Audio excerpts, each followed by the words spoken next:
Amy Alcott is a member of the World Golf Hall of Fame. She was inducted in 1999, 1975 Rookie of the Year. She's a five-time major champion. She won 29 times on the LPGA, 147 career top 10s, 239 top 25, 17 top 5s in majors to boot.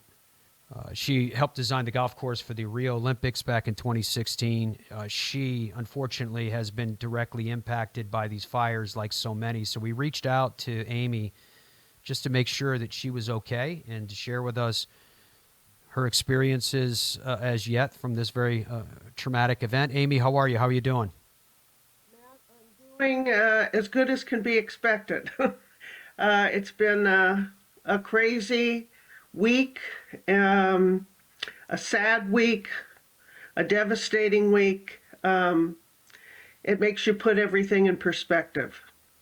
Before we jump into the conversation that we need to have about perspective, about life, and taking account for what really is important, could you share with us, if you're willing, what was it like for you over the last few days? What did you have to do? And how did you handle the emotions from moment to moment? Well, being a child of Southern California, we are very used to these Santa Ana winds.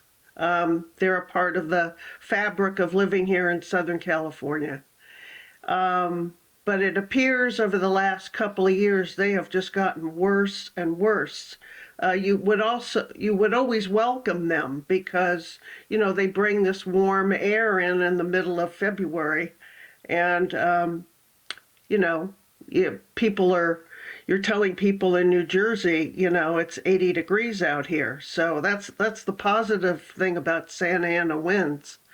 But basically last Tuesday, I was watching TV, something came up, and we were watching this huge plume of smoke coming from an area called the Palisades Highlands, which is about 5 miles away.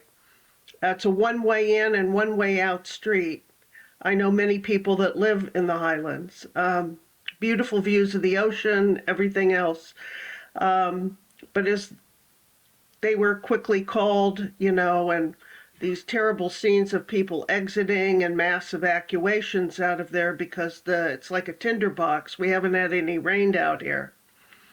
But as the day went on, it got worse and worse. And I looked outside my window 5 miles away, and it looked like the little town of Pacific Palisades was on fire. That's from just from my front yard, looking at the smoke around 2 o'clock in the afternoon, kind of more billowing my way.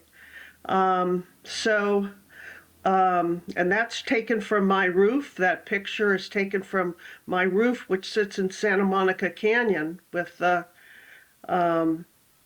idyllic, great views of the ocean, but it's in a canyon. So I gathered up everything as fast as I could, my two dogs, and grabbed whatever I had, some important papers, took one last look at my trophy room, saying, I don't know if I'll ever see all these wonderful honors and trophies. That was a passing thought, wasn't even important at the time. And just got in the car and drove to Palm Springs. Took 4.5 hours. Normally it would take 2 hours, but basically said goodbye to potentially what was going to be an awful situation. Was there anything, if I may, of those very personal, very important golf? It's more than memorabilia. It's a story of your life. It's a story of your career. Was there anything of the golf related side that you could grab and take with you? One look at a lot of covers of Golf World magazine, probably 15 of them where I was on the cover of, from various events. I looked at them and I thought for 1 second, that was another phase of my life. That was my 20s, 30s, and early 40s. I looked at very quickly, the U.S. Open medal, 3 Kraft Nabisco trophies, Canadian Open. I mean, I don't need to go through the list of my credentials. I took one look of my history, my childhood, and in the corner I had a set of beat up, very beat up, a plaid golf bag, which was the first golf bag that I ever got. The first golf club is in there that my dad cut down. He was not a golfer, and put duct tape on, and I used to push that in those balls and chip out of the ivy on the front lawn at the affectionately known Alcott Golf and Country Club, where I used to sink Sam Campbell's soup cans into the front lawn and putt and chip. And I started to cry. I grabbed them, and to me, that was the most important part of my golf career, really, my childhood, where I developed my love of the game. So I threw those in the car as well. It was pretty stuffed with things. Not knowing if I'd ever be back, but boy, those were really important. How, if we may, Amy, how did you find out how your house, how your neighborhood fared, what happened with your neighbors in the region? Well, we're still on constant alert. I have about 15 or 20 people that I know who have lost their houses in the Palisades, which is just right above the fire, just kind of stopped on a street called Chautauqua. We are monitoring it as of today with more winds coming constantly. I've talked to my neighbors. We're on neighborhood watches. I'm staying in touch with what's going on. We have the National Guard protecting our streets locally from looters. I mean, it's a very fluid situation even now, but the house is still standing, and as well as some neighbors. But I really feel for so many people in the Palisades that I know.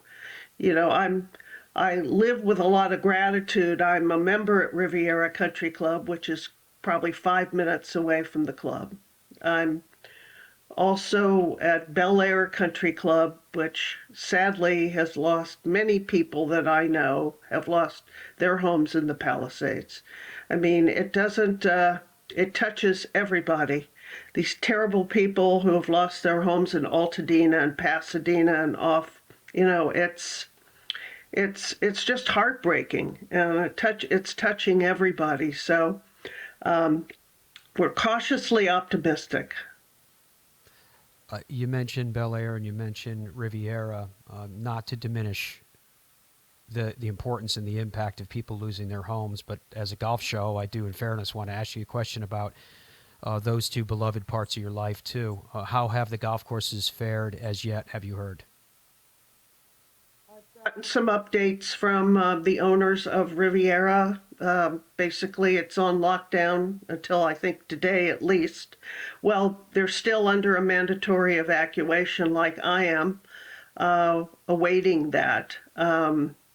Everything is shut down, and I think they're just trying to wait for the evacuation orders to take place so they can assess the situation, from what I understand.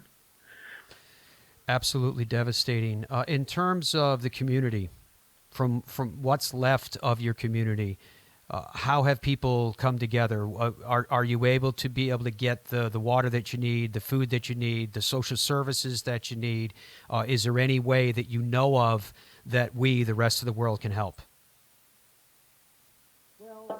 Right now, I'm sitting, 2 hours away. There's a part of me that wants to be there. So I'm in constant touch with what's going on with, streaming, with WhatsApp, with neighbors, with everything.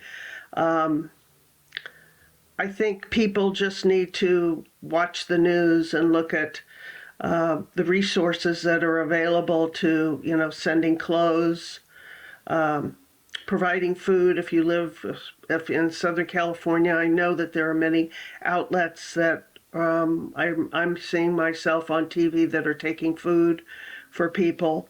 It's just, you live in this beautiful place. It's the land of, yes, earthquakes and some devastation, like the East Coast gets its hurricanes.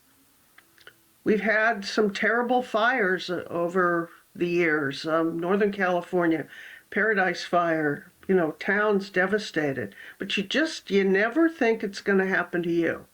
And I think that's the thing that is so devastating, is that you live in this, I was telling a friend, this fight or flight place till you know everything is okay. And he said to me, well, what's that like? And I said, I don't know, but it's like putting this in golf terms. It's like you've got a one-shot lead coming down the 18th hole. And there's a fine line between your instincts to know that, you just got to let your talent take over. You're not really thinking about anything technical. You're just letting it fly. But you're also have this situation to want to hold on, to that one-shot lead coming down the stretch. You've played 71 holes, and you're just hoping that you can get to 18 and make your par, or your birdie, or bogey, or whatever you need to make. But you just want to know that it's intact, and it's this real fight or flight feeling when it's your home and a piece of property like this. So I don't know if that's a good analogy, but it's just kind of how it is. Amy, it's your emotions, and in another time, a happier time, we're going to be back together again, and we're going to celebrate your incredible career the way we enjoy to. I just wanted you to know that we're all thinking about all of you out there and wishing you the very, very best. Thank you for joining us today. Matt, thanks. Great for being on.